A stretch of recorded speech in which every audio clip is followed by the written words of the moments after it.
That's all for this course, but before I wish you luck with your studies, I wanted to talk about vSphere performance. We look at performance management in detail in part 2, as this was previously on the vSphere Professional exam. But I wanted to give you a brief overview of a few key points to allow you to optimize your vSphere environments, starting with CPU ready and co-stop. Now you may assume that giving a VM more virtual processors will improve performance, but it could actually hurt performance.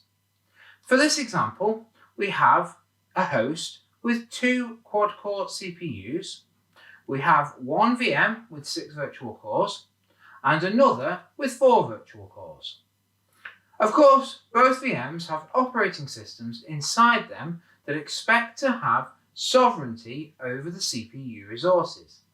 That is to say, the operating system does not understand that it is sharing the physical CPU with other machines. So the hypervisor needs to manage the resources in a way that gives the operating system the illusion of having its own processors. This is where the vSphere Resource Scheduler comes in. This is not to be confused with DRS, the vSphere Distributed Resource Scheduler, which works to manage resources across the cluster as a whole. The vSphere Resource Scheduler manages resources within a single host and is present on every vSphere host, from the Free Edition to Enterprise Plus. The VM will not be able to handle a situation where its CPU cores are executed in different cycles on the CPU. This will likely cause a kernel panic or blue screen error. So the vSphere Resource Scheduler must schedule all the VM's cores on the physical CPU in the same cycle.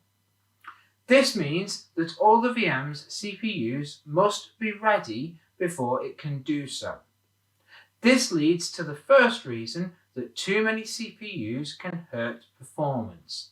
If this VM only routinely uses 4 cores at a time, then it will be regularly waiting for the other cores to be ready.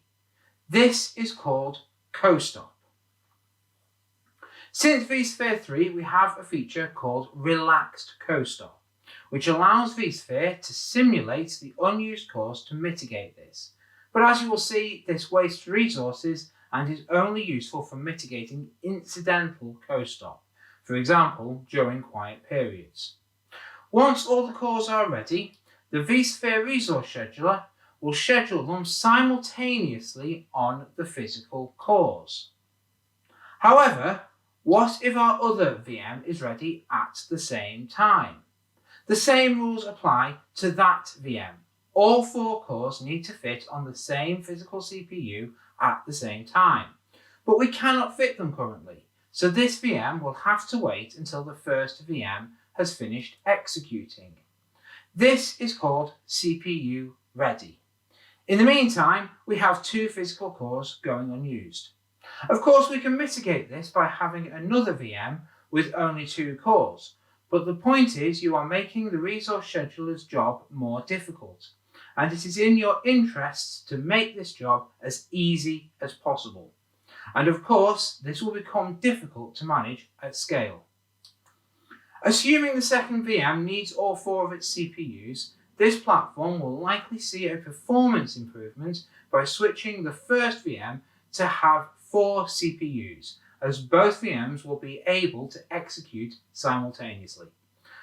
As a best practice, try to ensure that the number of physical processors is a multiple of the number of CPUs you allocate to any VM. For this example, in this case, each VM should have 1, 2, 4, or 8 CPUs assigned to it. CPU ready and co-stop are metrics available in vCenter, but we'll look at those in part 2 of this course. Now, some people will tell you that you shouldn't allocate more virtual CPUs than you have physical CPUs, but this is generalized nonsense. For example, I know of one British business in particular whose large VMware infrastructure runs at a ratio of 6:1.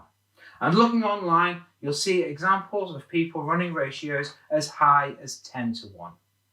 Every environment, every workload is different. And what we've learned about CPU Ready and Co-Stop will help you to optimize your environment. Finally, we need to talk about hyperthreading. If you look at your vSphere hosts through vCenter, you will see a logical processors count. This will typically be double your physical core count, and this represents that your CPU supports hyperthreading and allows each core to serve 2 threads. But this is not the same as having 2 separate cores, and hyperthreading can only do so much. As such, when planning your vSphere deployment, I recommend you select CPUs based on actual core counts.